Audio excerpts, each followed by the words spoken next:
Bom, meus amigos, hoje é dia de dossiê para falarmos de um assunto muito sério. Finalmente chegou o dia de tratarmos de uma forma muito mais aprofundada e tentar intercalar com outros assuntos a tal da agenda do ESG. Nas últimas semanas, a gente vem vendo diversas coisas a nível internacional, como por exemplo a situação na Europa, e a gente vai ter que comentar sobre isso. Eu quero mostrar para vocês um discurso-chave do presidente americano nos últimos dias e como isso se conecta a alguns eventos que estão acontecendo a nível nacional dentro do Brasil, algumas movimentações de pessoas-chave da política brasileira nesse tabuleiro geopolítico mundial. No dia de ontem, a embaixada da Alemanha no Brasil fez algumas postagens muito estranhas sobre a Amazônia. Inclusive o embaixador estava lá na CNN. E isso tudo acontecendo enquanto o Sérgio Moro está na Alemanha. Porque tem uma foto de um campo de futebol. O que é que isso tem a ver? A gente vai falar de futebol hoje? Sim. Talvez até o futebol que você conhece não exista mais da mesma forma. Pelo menos o futebol brasileiro.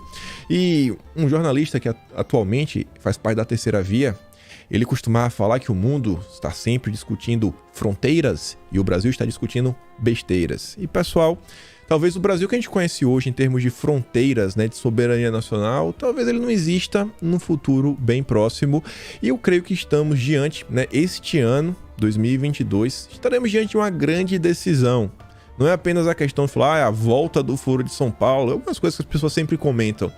Coisa muito mais séria e a galera que gosta de poder e controle tá trabalhando mais do que nunca. Enfim, dei aqui uma coisa muito genérica, o assunto é sério. Senta na cadeira, vem comigo do início até o fim, que no final você vai botar a mão na cabeça e falar o que é que está acontecendo nesse país.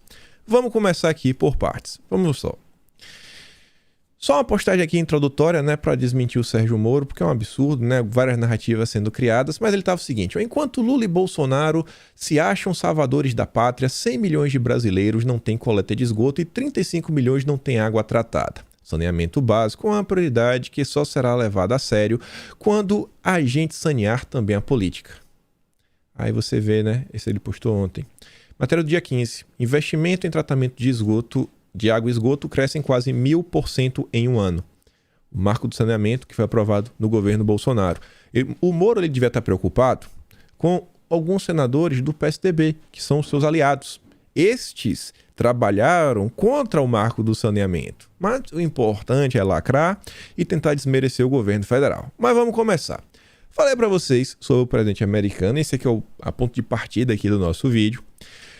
Teve uma coisa que aconteceu, inclusive virou uma espécie de evento no Twitter. O Twitter, para quem nunca acessou, ele tem quando você acessa no computador, ele tem uma aba na lateral que tem assim, o que está acontecendo agora, nesse exato momento.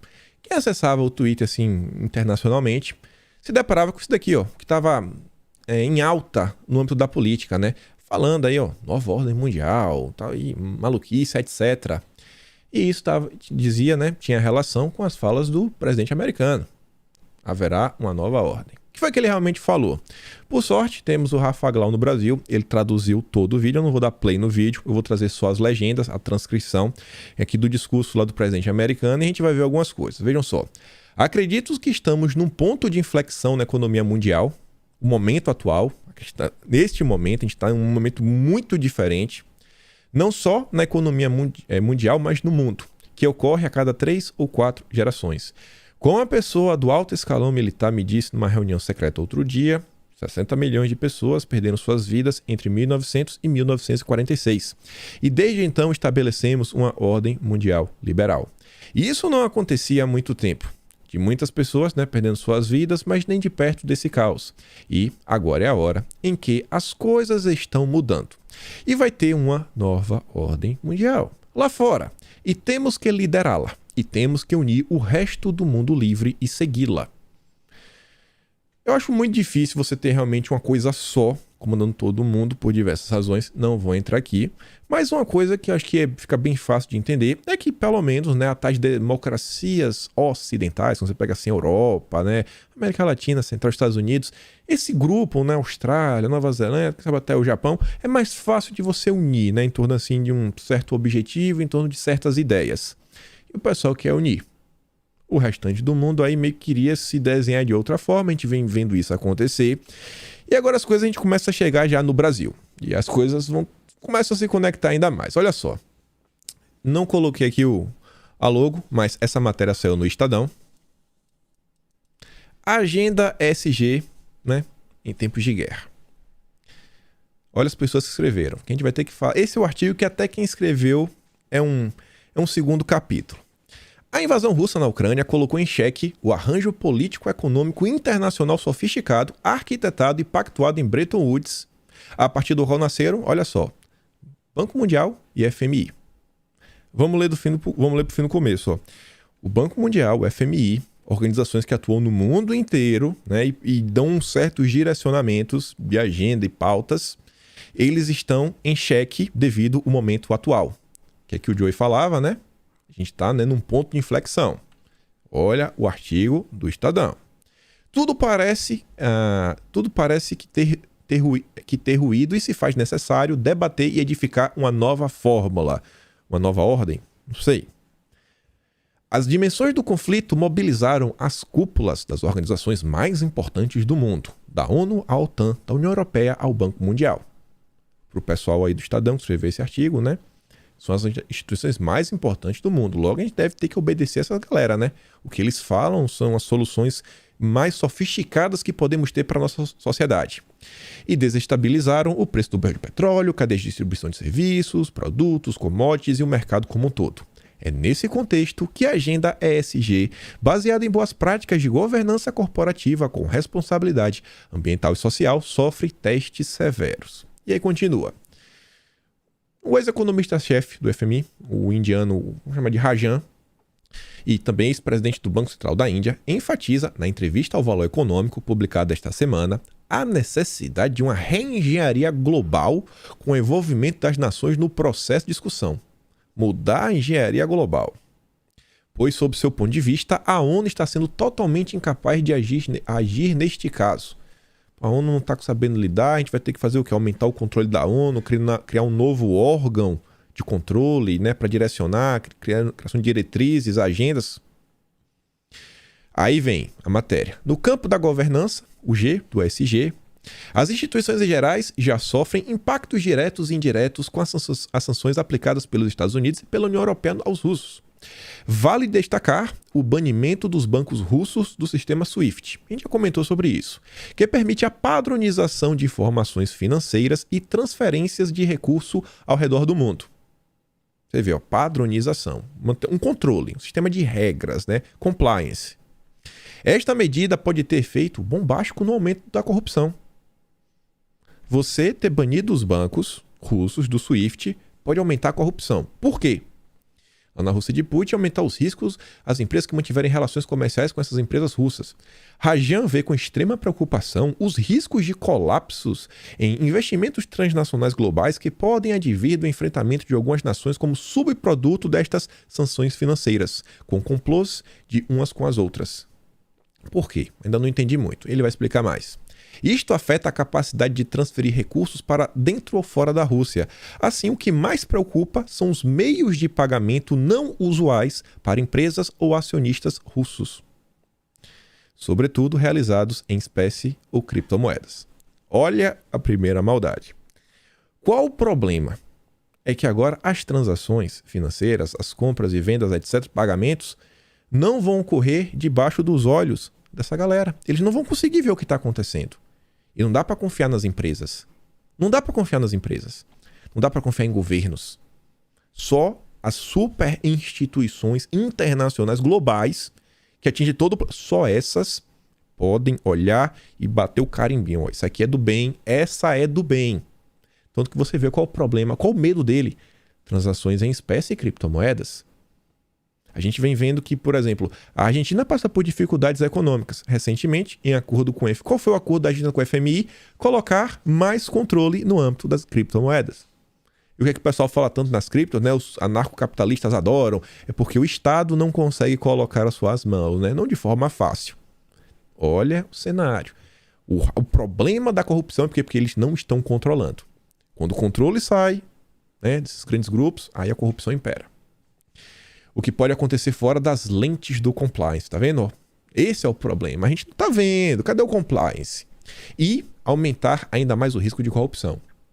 O pagamento por criptoativos dificulta a identificação de práticas criminosas, como corrupção, lavagem de dinheiro, blá, blá, blá, blá, blá, blá. Você vê, ruim tem que ser nos nossos bancos com o nosso sistema de compliance. Ambientalmente, a guerra também será devastadora. Além da Ucrânia já ser dona de um passivo ambiental gigantesco herdado da antiga União Soviética, os conflitos por si só já são grandes poluidores. Olha a preocupação do cara. Uma vez que explosivos, tanques e blindados geram milhões de toneladas de partículas de carbono que são lançadas na atmosfera. Eu acho que nesse momento esse é o menor dos problemas, né, que o mundo enfrenta. A tomada da antiga usina de Chernobyl pelos russos nos últimos dias reacendeu o temor global de um problema nuclear. Isso, olha só, sem falar que a reserva de gás natural da Rússia é um dos grandes trunfos de Putin. E aí? Isto ressalta a necessidade de uma transição energética nos demais países do globo de forma eficiente e rápida. Vamos de agenda verde para ontem. Hoje, a questão ambiental é uma questão geopolítica incontornável. Tanto que Moro foi lá na Alemanha resolver tudo isso. Fazer compromissos. Aí vem o socialmente, aí ele fala de alguns aspectos sociais. E vou para o último parágrafo. Desde o início da situação na Europa, o número de empresas que deixaram a Rússia como resposta à invasão militar só aumenta. O movimento é uma resposta das companhias à pressão de consumidores e investidores, que cobram compromissos mais rígidos das corporações em temas ambientais, sociais e de governança. Ambiental, que é environmental, E, social, S, governança, G, ESG. Vocês acham? Vocês conhecem alguma pessoa, sei lá, no exterior, vocês viram alguma matéria de pessoas comuns, consumidores, que estão cobrando que empresas saiam da Rússia em nome do ESG, temas ligados ao ESG. Vocês conhecem alguém? Eu não conheço. Mas tudo bem, né? Ao interromper os negócios com a Rússia, as empresas sinalizam que estão preocupadas com essa agenda que envolve princípios éticos e reputacionais. E aí que temos o último parágrafo da matéria, né? A situação, né? Blá, blá, blá, etc, blá, blá. Olha só. Portanto, refletir sobre as implicações dessa situação para a agenda ESG, fundada em princípios éticos que valorizam o ser humano e suas relações socioambientais, é jornada que nos diz respeito. A situação na Ucrânia atinge todo mundo globalizado. Quem escreve o artigo? Primeiro, Rodrigo Bertocelli. Esse a gente vai falar só um tiquinho, logo menos. Pós-graduado em contratos empresariais pela FGV, blá blá blá, long extension, executivo em business e compliance. É o cara do compliance. E diretor executivo do Instituto Não Aceito Corrupção. Tá vendo, né? Isso é lutar contra a corrupção. É o que o Sérgio Moro faz. E o Deltan Dallagnol também. O outro me chamou a atenção, né? Escreveu um texto desse, né? Você querendo falar como o mundo deve reagir a uma situação. 26 anos. O cara deve ser um gênio. Mas beleza, né? Coordenador do grupo de pesquisa Cidades Transparentes, né? Coloca regras de compliance a nível municipal. Também diretor executivo desse grande instituto que não aceita a corrupção de jeito nenhum. E aí agora a gente vai ter que mudar um pouquinho de tema, porque essa matéria ela tinha um terceiro cara, né? Um terceiro autor, né? Que escreveu, principalmente o mais importante, o cara mais pomposo de todos. Quem é ele? Roberto Liviano. 53 anos. Quantas e quantas vezes em vídeos anteriores nós já falamos? O Estadão é o jornal que tenta avançar com a mesma agenda que Sérgio Moro defende. Ele é o presidente, enquanto lá o diretor executivo, ele é o presidente do Instituto Não Aceito Corrupção. É um cara que logo quando o Sérgio Moro saiu do governo, estava lá, fazendo live com o Moro, e olha quem estava fazendo live junto, o Rodrigo Bertocelli. A gente falou que ia falar rapidinho dele, né? Tava ali. O outro cara que escreveu. Vocês entendem assim que falar sobre Sérgio Moro enquanto candidato não é só isso? Moro não vai levar? Não vai. Mas Sérgio Moro, acho que é a melhor figura para você enxergar ele. Ele vai se tornar o Guilherme Boulos da agenda do ESG. É o Sérgio Moro, é o Guilherme Boulos. Vai ficar aí militando durante os próximos 4 anos, enchendo o saco de todo mundo, fazendo artigo, né? Apoiando, né, as causas dos institutos, das ONGs, etc. Aí lá, olha agora, webinar, perspectivas no cenário anticorrupção. Nesse momento no qual o Lava Jato está sob ataque, blá blá blá. Toda aquela chateação, né?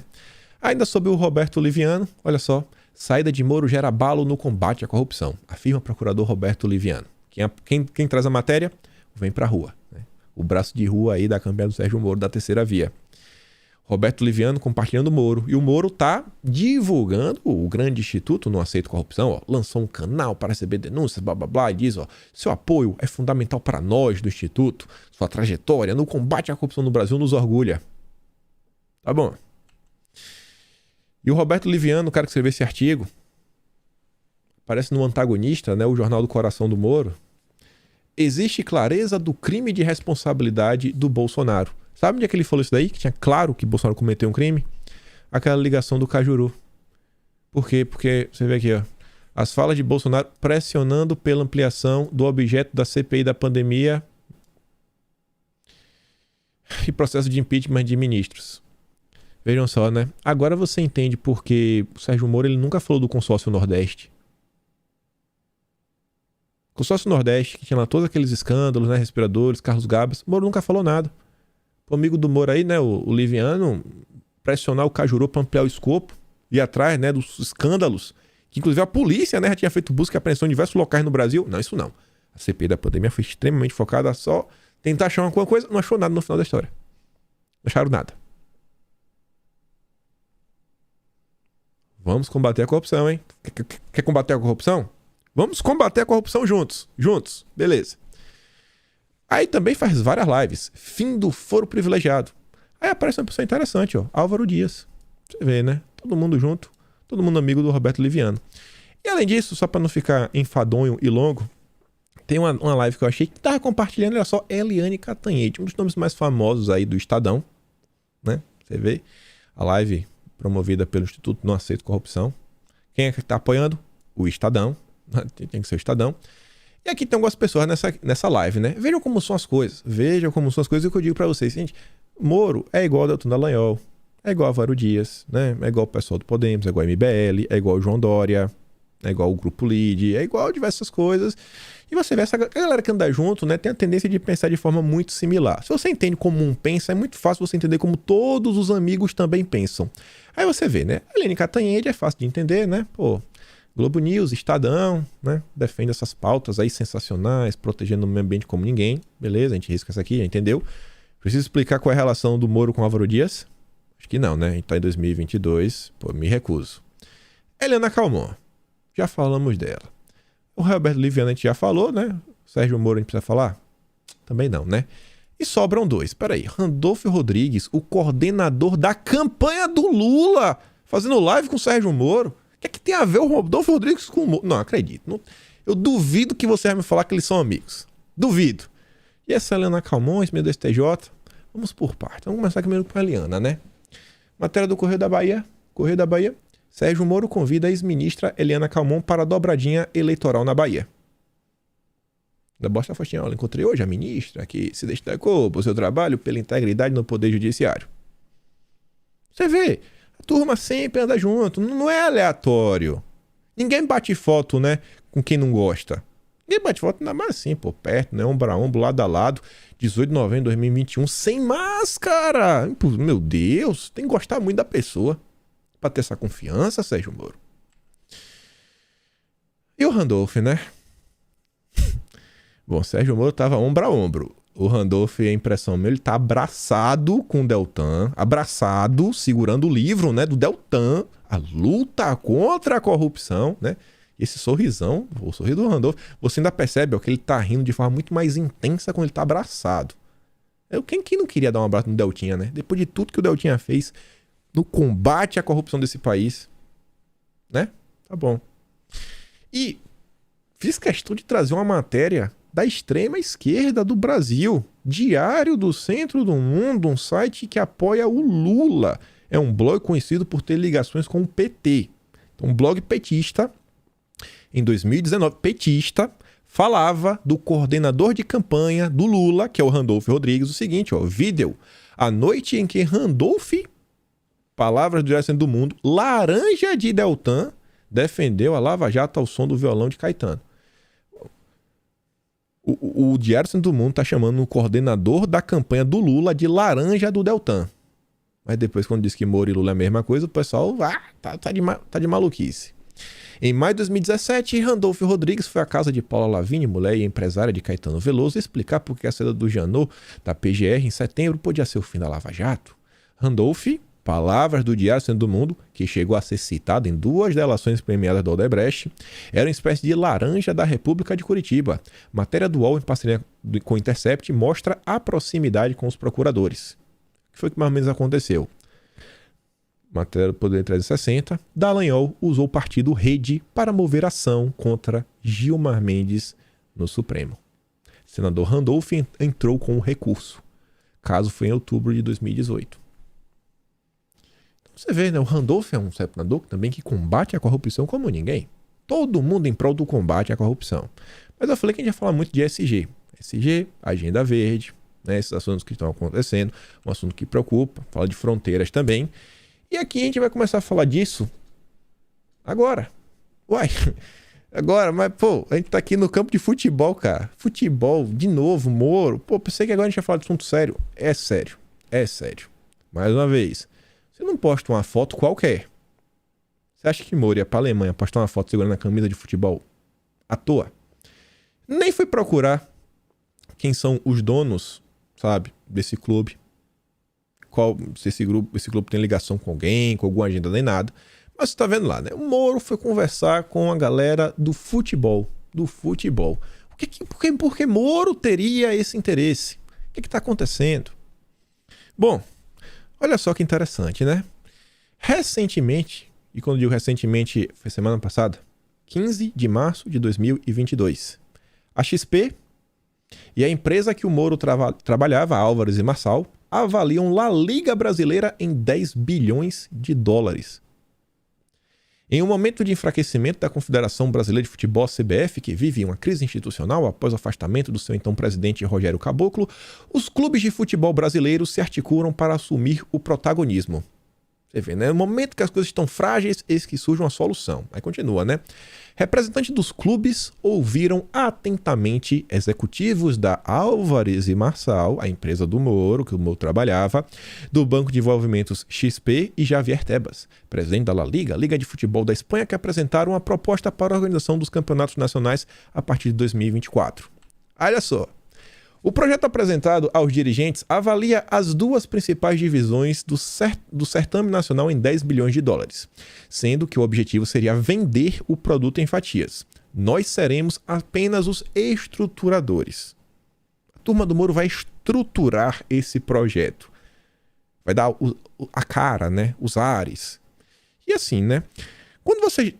É a coisa mais fácil do mundo, todo mundo sabe. Uma reforma é sempre mais complicado do que quando você constrói do zero.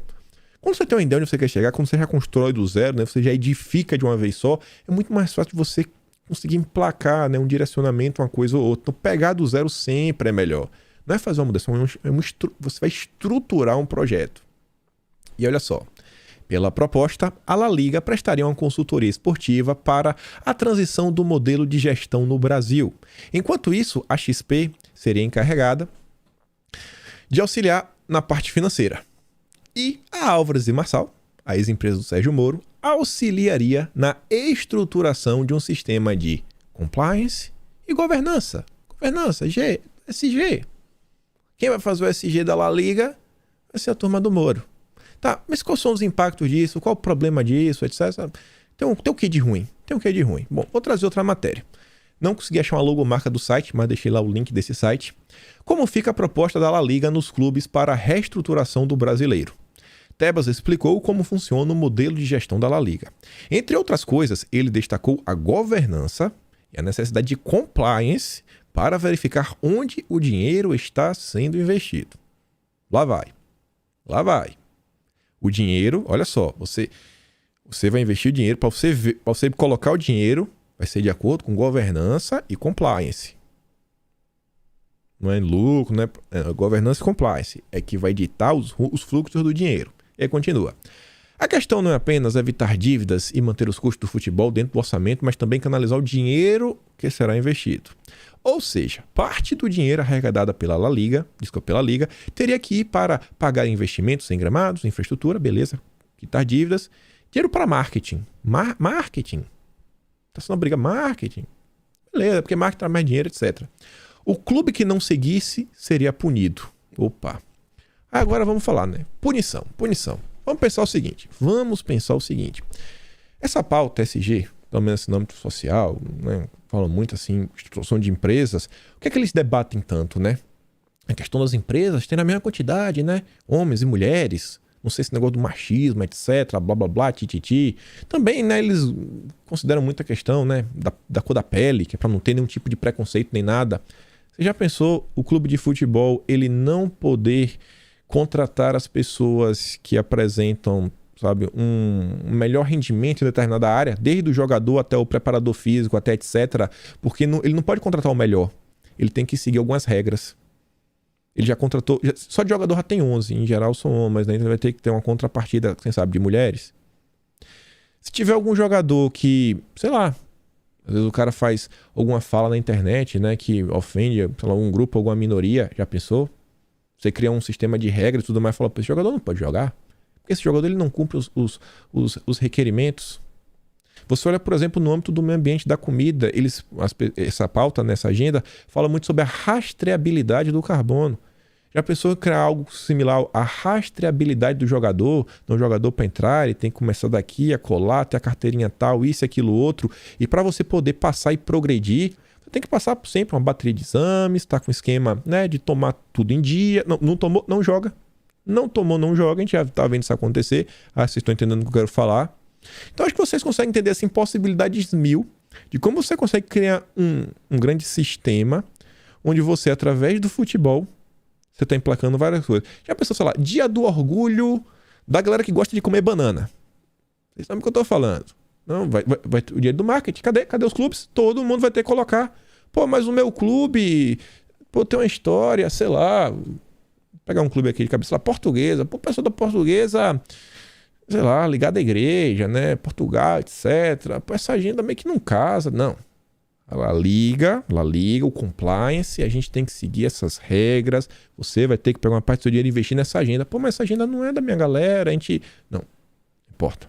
A gente vai... O dia da galera que gosta de comer banana.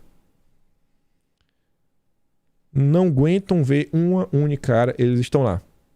E se não ficou muito claro... Quantas crianças vocês não conhecem, jovens e adolescentes, que vem um artista, vem um jogador de futebol famoso, vem uma celebridade, vem um atleta qualquer, e às vezes eles se inspiram. Eles falam, eu quero ser igual a esse cara. Você meio aqui que está criando, né, uma produção seriada, cheia de regrinhas, né, tudo em nome de um futebol bonito, maravilhoso, cheio de dinheiro, que ninguém deve nada a ninguém. Acho que vocês estão entendendo também da confusão, né? O Moro está na Alemanha. E ele, no primeiro dia, falou que assumiu o compromisso, né? Após conversar com empresários e políticos e falava do meio ambiente. Mas vamos continuar. Coincidentemente, enquanto o Moro está na Alemanha, a Embaixada da Alemanha no Brasil publica o seguinte: que tal marcar o hashtag Dia Mundial da Água assistindo ao documentário Rios Voadores da Amazônia. Sem floresta não tem água. Versão em português do filme produzido com apoio da Cooperação Brasil-Alemanha e lá um site lá, né? Pode ser conferido no link. Ela até diz, né? Moro, Guilherme Boulos do SG já começou a agir. O post da Embaixada da Alemanha no Brasil não foi por acaso. A primeira pessoa que eu vi compartilhando esse post foi o Farinazo. Ele compartilhou no Twitter falando o seguinte: a Embaixada da Alemanha fazendo campanha aberta contra o Brasil. Cadê Itamaraty? Itamaraty eu não sei. O Eduardo Bolsonaro, no final do dia, ele comentou uma coisa que... Ele só falou o seguinte, né?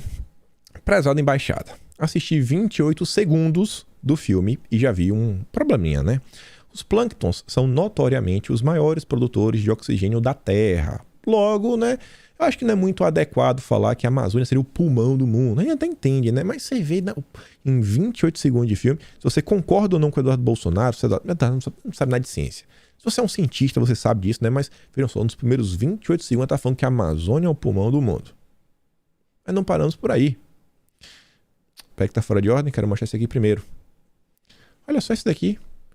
Embaixador alemão, falta ao Brasil plano para a Amazônia. Isso foi ontem. A CNN. Quer dizer, eu não estou dando dúvida, desculpa, eu não sei se foi ontem, mas estava ele aí, né? O professor Carlos Boa postou essa foto. Desculpa, não garanto que foi ontem, não. Mas você vê, né? O pessoal está muito preocupado com a Amazônia. E isso realmente não foi ontem, de jeito nenhum, nem anteontem. Isso aqui já tem alguns meses. O Roda Viva, ele levou, né, alguns representantes aí dos povos indígenas para fazer uma discussão. Eu tinha visto na época, mas passou batido, porque, sei lá, não me deu trabalho na época de clicar para assistir. E eu quero te mostrar aqui, né, uma das perguntas que foram feitas. E aí você se pergunta, será que essa agenda no Brasil, ela tá avançando rápido ou não? Vamos escutar aqui juntos. Pera aí. Sim, circulando pelo mundo corporativo, a gente tem ouvido falar muito sobre as pautas ESG, né? As pautas ESG, né? As pautas ESG, né? As práticas ambientais, sociais e de governança. Quando a gente pensa, por exemplo, sobre justiça climática, sobre racismo ambiental, na minha visão, a gente deveria estar falando, obviamente, não dessas letrinhas isoladas, mas desse todo, né? Quando a gente está falando sobre políticas de ações afirmativas, quando a gente está falando sobre olhar o meio ambiente, mas olhar não só a floresta, mas olhar os povos, né? O bem-estar desses povos, a preservação do território, enfim. O que eu quero saber aqui, na verdade, é como tem sido o diálogo de vocês com as empresas, com esse mundo corporativo que diz que está avançando em relação às ODS,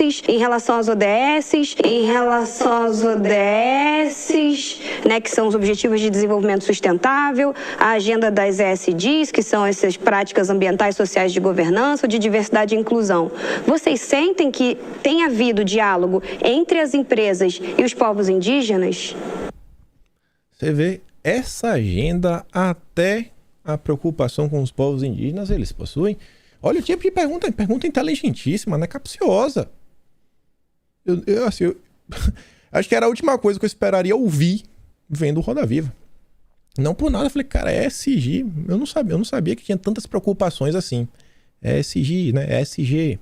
Essas pautazinhas. Olha a quantidade de coisa que ela citou, né? Ligadas a SG. Não. Uns problemas climáticos eu nem sabia que nem existiam, né? Mas enfim, não vou nem repetir. E aí? A gente já falou do SG propriamente dito. Tem aquela história, né? As palavras, as perguntas movem o mundo. Isso daqui não, assim, eu não construo o vídeo na ordem que tá aqui os slides, não foi assim, o primeiro slide foi o primeiro slide que eu montei no vídeo. Não. A gente vai montando várias notícias, né? No meio do caminho a gente vai juntando, fala, pô, não, aí as coisas vão se juntando aqui, não, isso aqui é melhor no início, melhor no meio, melhor no fim, pra gente poder contar a história. E antes de falar da pergunta, né? Acho que basicamente foi uma pergunta central para montar o vídeo. Eu resolvi fazer algumas perguntas também para os sites, só para vocês verem algumas coisas, né?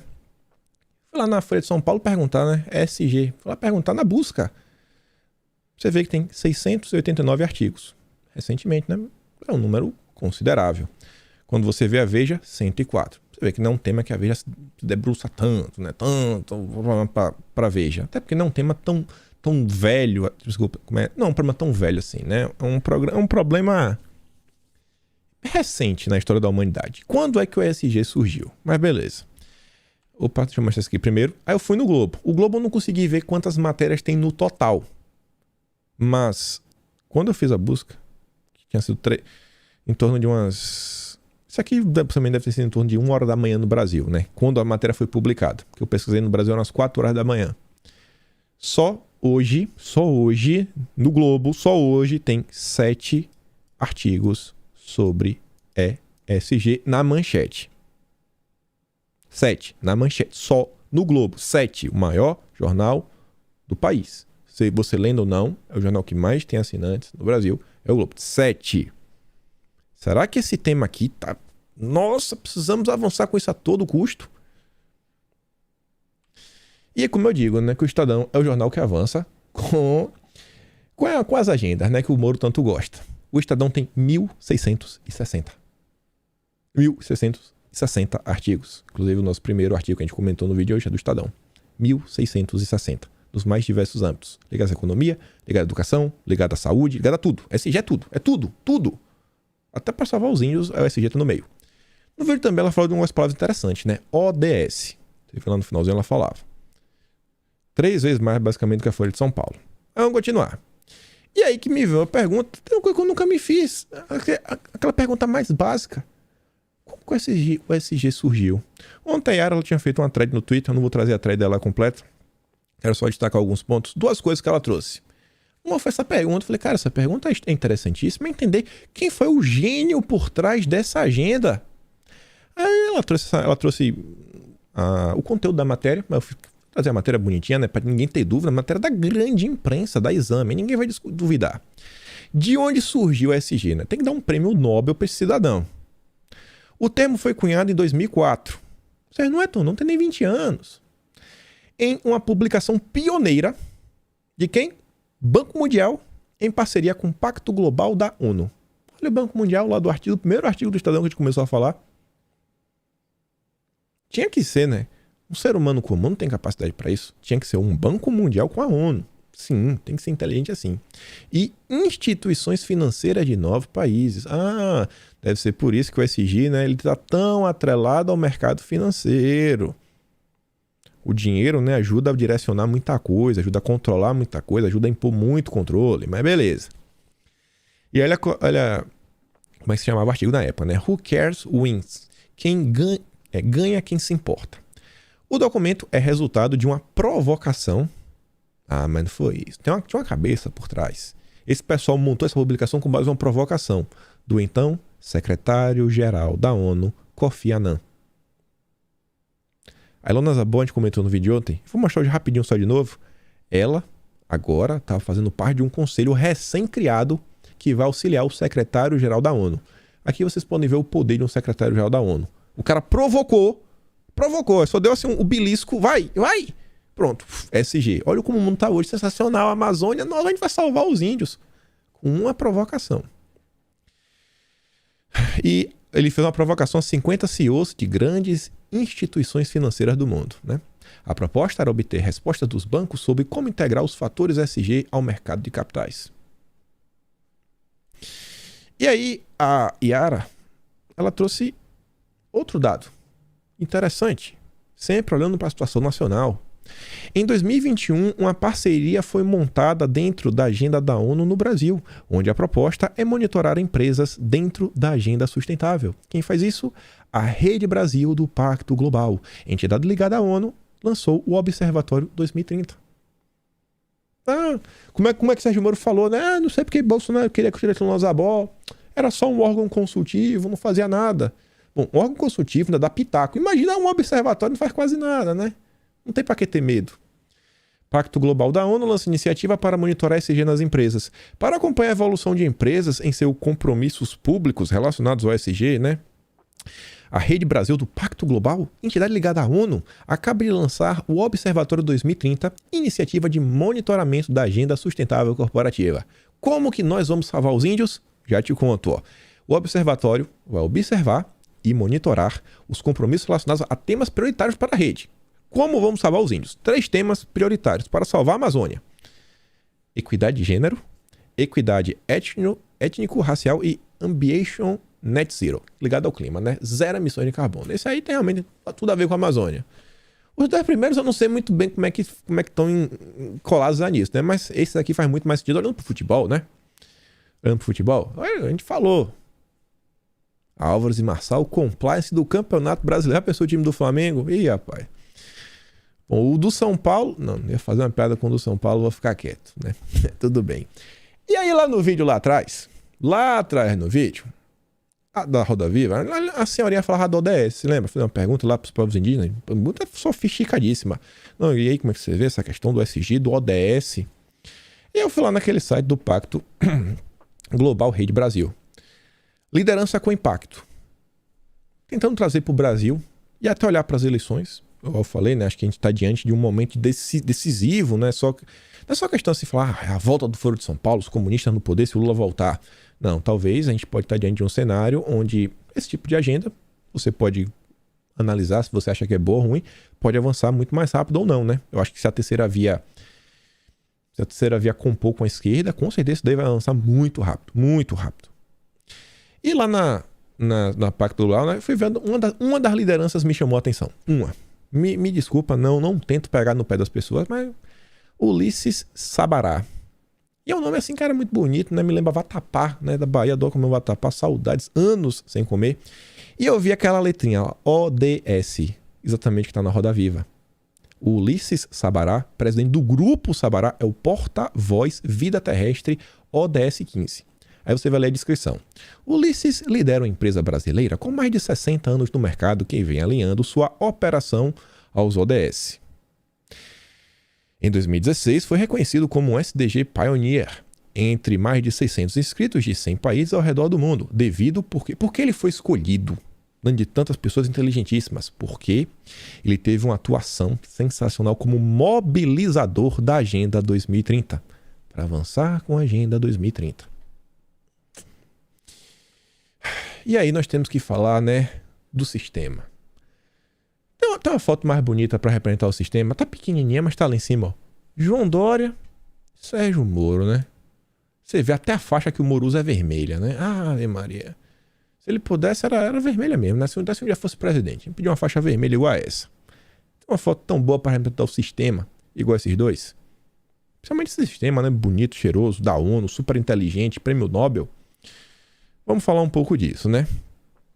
Sem tentar pegar no pé, eu falei, pô, Vatapá, Sabará, essa turma, eu conheço alguém assim, né? Que vez ou outra aparece.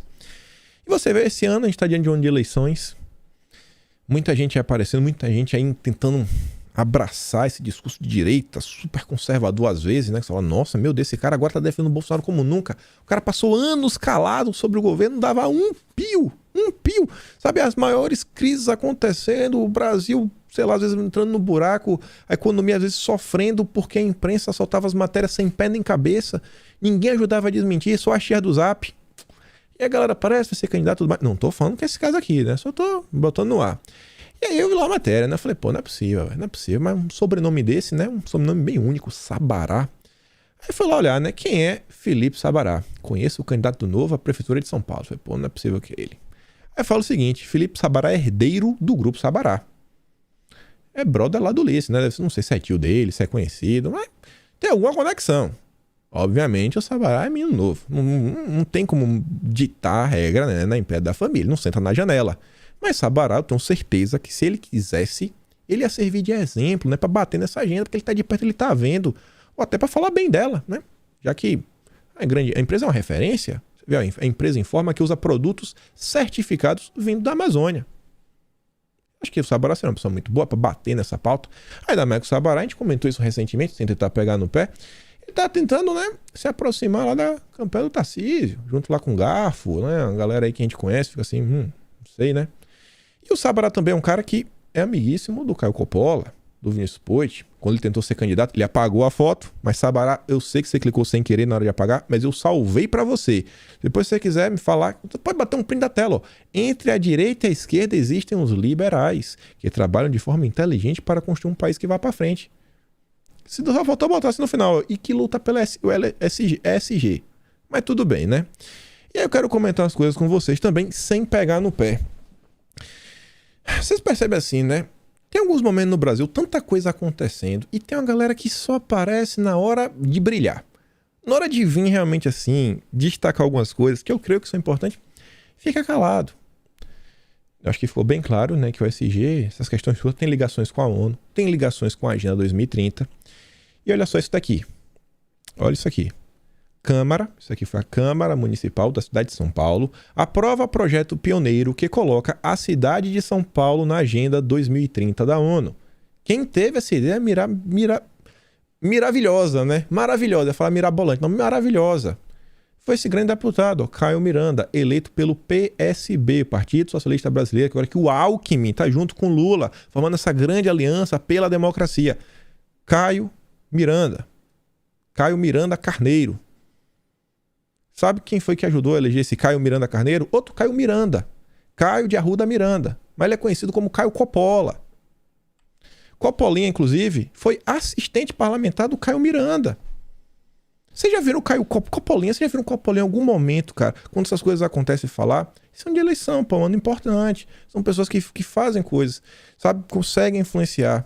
Mas é só uma provocação que a gente fica se perguntando muitas vezes, tenta não pegar no pé, mas você vê, você começa a olhar uma coisa, pô, o Coppola, amigo do Sabará, a família do Sabará, né? Pô, deve ser o tio, quem sabe, não sei, acho que não seja pai, sei lá, um parente do Sabará, o grupo Sabará, um cara sensacional, prêmios e mais prêmios da ONU, ODS, nossa, a menina da Roda Viva fica sensacional. Aí você vai olhando as coisas, você vê, por exemplo, aqui, não tento pegar no pé, mas não tem jeito, você vê, tipo, o Coppolinha, né? Nosso mestre do boleto, na eleição de 2018, pô, boletou aqui, ó, 55 mil reais na campanha do Daniel José, que a própria Isto É coloca, ó, jovens financiados pelo bilionário. Que bilionário? O Lema. Ô, Coppolinha, na hora de brilhar, né, aparecer com Cajuru, Cajuru falando abaixo assinado, debater com Kataguiri, mas depois fala nada. Aí, olha isso daqui, isso não parece estranho. Tento não pegar no pé, mas eu quero relembrar de alguns fatos passados. Na política, eu já não vi essa mesma coragem. Então, por exemplo, o silêncio dele em relação aos excessos do Supremo Tribunal Federal, que vocês levantaram aqui, é ensurdecedor. Exato. Isso é verdade. Ensurdecedor. Exato. Isso é verdade. Ensurdecedor. Exato. Isso é verdade. Na política... Caio falava que o silêncio do Sérgio Moro sobre as questões do Supremo é ensurdecedor. Mas Sérgio Moro, ele nunca ficou calado. A gente falou isso na época. Campanhas difamatórias contra adversários, ameaças, notícias falsas não tem a ver com liberdade de expressão. Um debate que não pode tirar o foco do que importa agora, defender o Estado de Direito e a vida. Meu respeito à democracia, ao judiciário e às famílias vítimas da pandemia. A prisão de radicais que, a pretexto de criticar o Supremo, ameaçam explicitamente a instituição e seus ministros é correta. Sérgio Moro nunca ficou calado, ele defendeu. Você falar que ele tá em silêncio é bom, né? Porque você finge que isso aqui nunca aconteceu. E você dá a oportunidade do Moro vir com um discursinho, né? Amanteigado, fácil de descer, descendo redondo. Felipe Barros até destacava, né? A Polícia Federal tem que trabalhar com autonomia, que sejam apurados os supostos crimes no Rio de Janeiro e também identificados os autores da rede de fake news e de ofensas em massa. Diante das denúncias de interferência na Polícia Federal, o ministro Alexandre manteve os delegados que estavam na investigação. Moro falou isso aqui logo quando ele saiu do governo. E teve outra fala aqui também, que é o seguinte, né? Mas, justamente pelo histórico dele, eu sou um cara que dará o benefício da dúvida a essa candidatura. E eu tenho uma cabeça aberta para ser persuadido de que, de repente, ele é uma escolha boa para o país e vai enfrentar o sistema.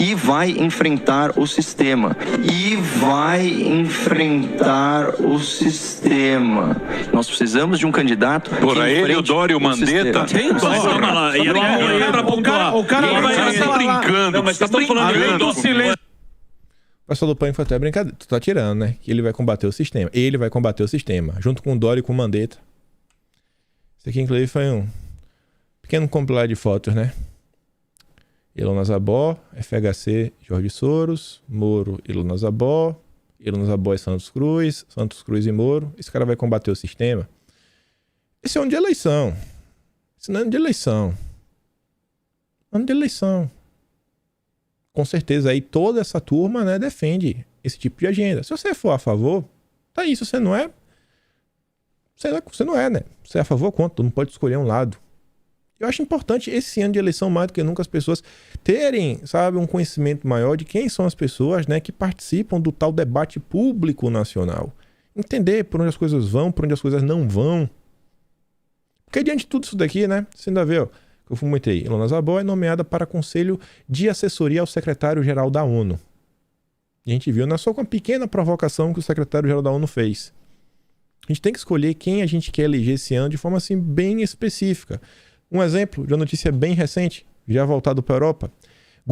Guterres, que é o secretário-geral da ONU atualmente, pressa de substituir petróleo e gás russo pode precipitar aquecimento global.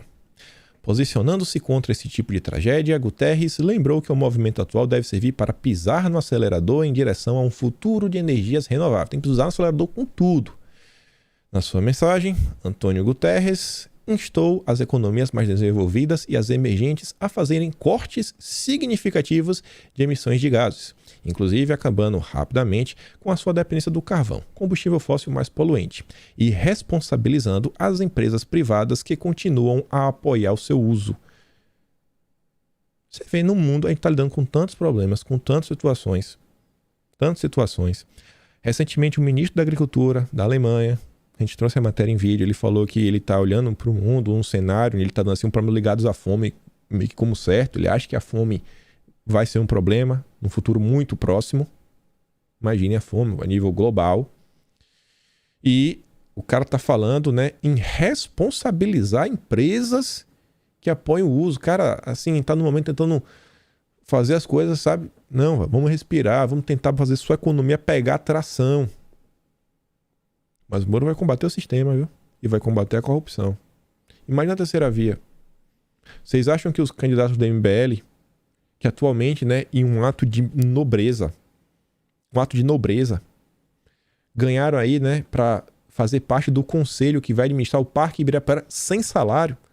Vocês acham que esse pessoal não vai apoiar essa agenda tão sensacional de energia renovável, agenda verde, ESG até 2030?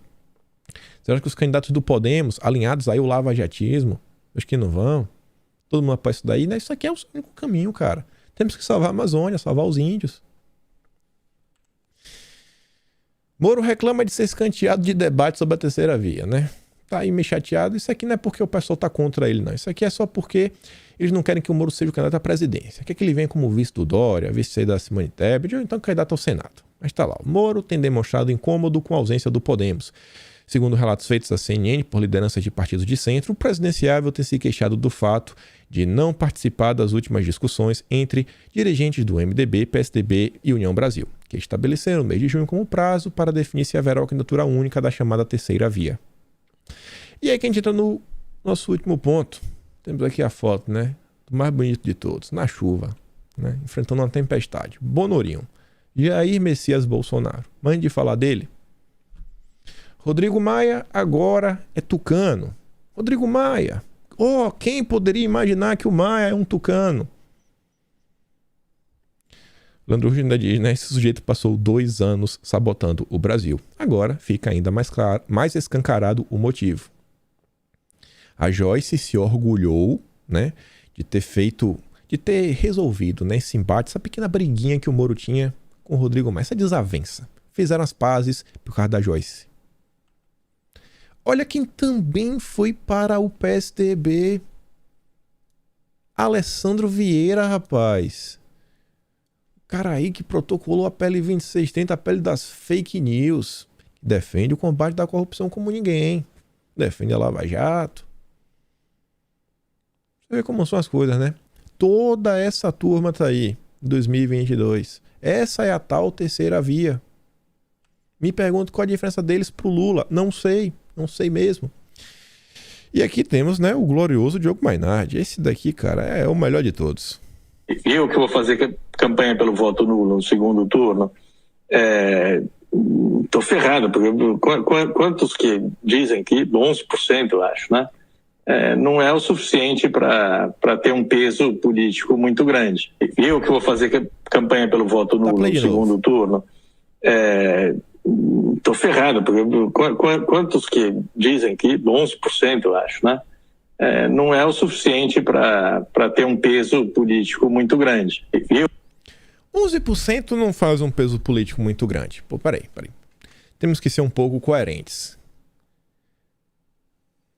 A galera do antagonista faz um carnaval quando o Sérgio Moro bate, sei lá, 8%. Não, agora vai. Quando bateu 10%, vixe, mas não só faltou chorar. Só faltou chorar, pegar um avião, vir aqui não moro no Brasil, né? Moro em Veneza, cidade nossa sensacional, comendo pizza. Quase veio pro Brasil, abraçar o Sérgio Moro, dar um beijo. Se duvidar, vixe, a Rosângela vai ficar com inveja. Aí 10% pro Sérgio Moro é um Agora 11% de voto nulo não faz nenhuma diferença. Qual é a lógica? O sonho dele era Moro ter 11%. Na verdade, a meta é o Moro conseguir bater 15%. 11% para voto nulo não faz diferença. Mas pro Moro vale. Você tá vendo isso daí? O cara tá fazendo a campanha aberta pelo voto nulo, por quê? Como é que você tem o Brasil? Eu acho que isso aqui ninguém vai discordar se você é de direita, se você é de centro, igual o que você seja. Acho que todo mundo vai concordar que você tem no Brasil uma parcela da população que é de direita, né? Hoje se chama de bolsominion, etc. Blá, blá, blá. Você tem esse pessoal fiel ao presidente atual. Você tem um pessoal de esquerda, fiel ao Lula, algum outro que vota no Ciro Gomes. Você tem um pessoal dessa direita mais liberal, né? Que votou em Bolsonaro porque é antipetista e tudo mais, um centrão, agora terceira via, Dória, Eduardo Leite, Sérgio Moro, etc, né? É o isentão, que é um terceiro grupo. Aí na eleição, normalmente, o que a gente tem, né? A gente tem os dois grupos que, assim, bem cativos, esquerda, a direita para valer Bolsonaro, tá ali. E aí você tem esse meio, né? Que é um pêndulo que, pro lado que ele se deslocar mais, tem a tendência de levar. Pelo menos que mostra as pesquisas. Então, assim, se esse meio podia ir para Bolsonaro, né? E também um tanto vai pro Lula, vai acabar indo. Mas tem uma parte que está trabalhando ativamente. Você está vendo aí o discurso do Mainardi, trabalhando ativamente para fazer com que este meio este meio que pode definir a eleição, vote nulo, ou seja, não vote no governo, cara, eu acho que influencia muito. Até porque, né, se ele acredita, o Maynard acredita em pesquisa, e as pesquisas que ele acredita colocam Lula favorito, em primeiro lugar. Ou seja, se Bolsonaro não converter votos, Bolsonaro perde. Então você tá vendo aí o antagonista abertamente, né, de forma indireta, defendendo que o Lula vença. Porque ele sabe das consequências. O Maynard se tem alguém no Brasil que sabe do que tá falando, é o Maynard. Lula, por quê? Porque é mais fácil. Não precisa vir com narrativa. Para criticar o PT é só trazer a verdade e os fatos. Aí você vê aqui, ó, democracia é linda e passa pelo voto nulo. Maynard antagonista. O blog que o Moro escreve. Congresso em Foco. Entre Lula e Bolsonaro, Felipe Dávila do Novo anularia o voto. Fernanda Montenegro diz que Bolsonaro e seu governo são trágicos e que não vai votar. Não vai não. Vai votar no Lula. Vai votar no Lula. Pelo amor de Deus. Então vocês estão vendo aí. Este ano é um ano de eleições. É um ano que você vai ter que escolher. Você pode ter o PT, se você gosta das pautas da esquerda.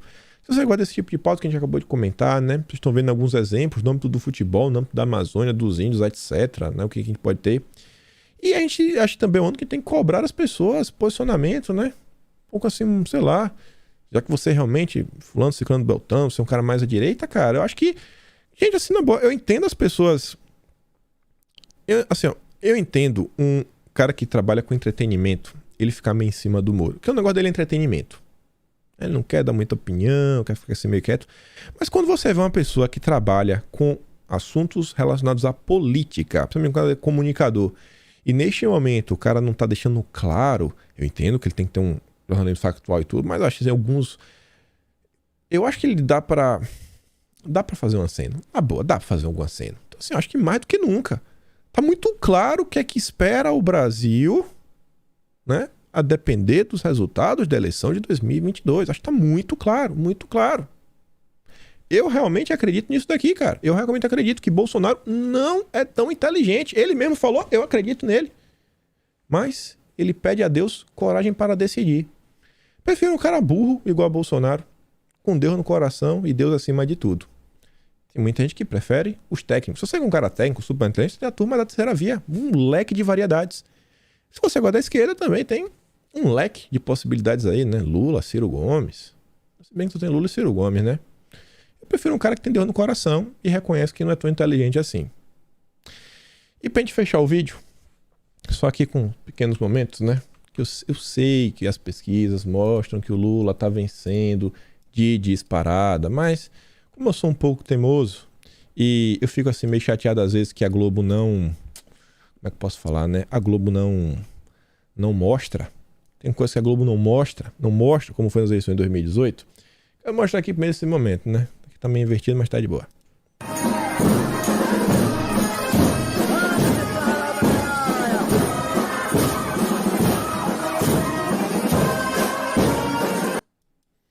Assim, até então é o único candidato que eu vejo na rua e que tem uma galera, né? O Lula tá meio escondido. Você vê aqui também, né?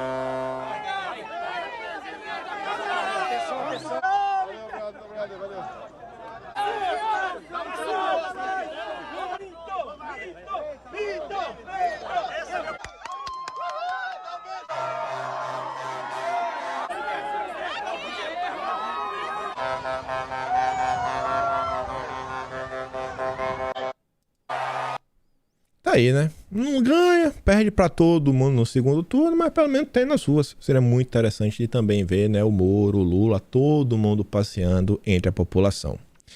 Fico por aqui. Lembre daquela curtida, daquela compartilhada, se inscrever no canal, divulgar esse vídeo. E se puder e quiser também, na verdade, gosta do meu trabalho, pode me apaixonar no membro do canal pelo Patreon, o link tá na descrição. E os vídeos que eu passei no vídeo de hoje, eu vou mandar lá no Telegram para vocês. Fui, meus amigos.